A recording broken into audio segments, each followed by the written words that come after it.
All right, example 3, write the equation for each of the following functions. Okay, so we have two different scenarios here. One where we're given the information of the quadratic, and then two, we're actually given just the graph of the quadratic. So anytime we're writing the equation of a function, what we want to start with is that general vertex form, which is this. Y is equal to a times x minus p squared plus q. So remembering that our vertex 1, 3 represents our p and q values. So I can substitute this in for p and q right away. My p value would be 1 and my q value would be 3. The tricky part to this is finding your a value. So in order to find your a value, what you want to do is substitute in another point on the graph for your x and y values, and then you will rearrange and solve for a. So I'm going to substitute 7 in for my y value. I'm going to substitute 3 in for my x value, and then I'm going to solve this equation for a. So kind of 2 steps in one here. I'm going to move 3 to the other side of my equation, subtracting 3 from both sides.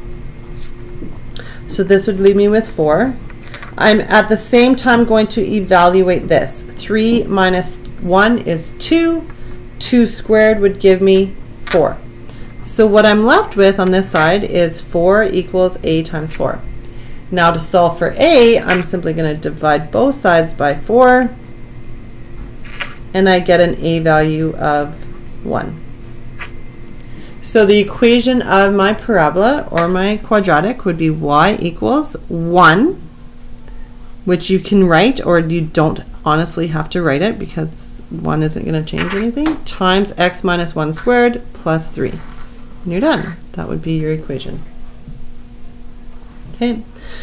All right, question B. When you go to write the equation of this one, it's the same process, the exact same process. The only thing is you're looking for the vertex and a point on the graph yourself from the graph that you're given.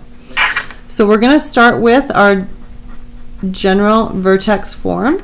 Y equals a bracket x minus p squared plus q. I'm going to look at my graph. I'm going to identify my vertex, which is here, at -2, 1. So that's my p value would be a -2. And my q value would be 1. So remember, when I substitute this in, minus a negative technically becomes a plus. All right, so now I need to solve for my a value. So to solve for my a value, what you need to do is you need to identify a distinct point on this graph that is not the vertex. You can't use the vertex again. You have to use another point. And there are several here. I see one here, and then I have a y-intercept down here and another point over here. So you could pick any one of these 4 points. It does not matter which one you choose. And you're going to substitute that in for x and y in your equation, and you're going to solve for a. So I have chosen the point -1, 1. So I'm going to substitute my y value with -1.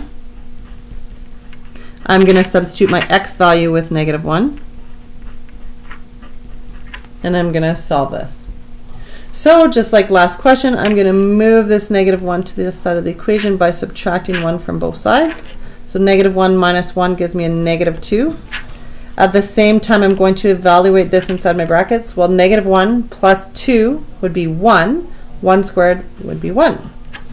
So then I'm going to divide both sides by 1, which technically just gives me an a value of -2. So my equation for this quadratic would be y equals -2 bracket x plus 2 squared plus 1. And that would be the equation of this quadratic. A way you could check that is if you graph this on your calculator, it should give you this exact same graph.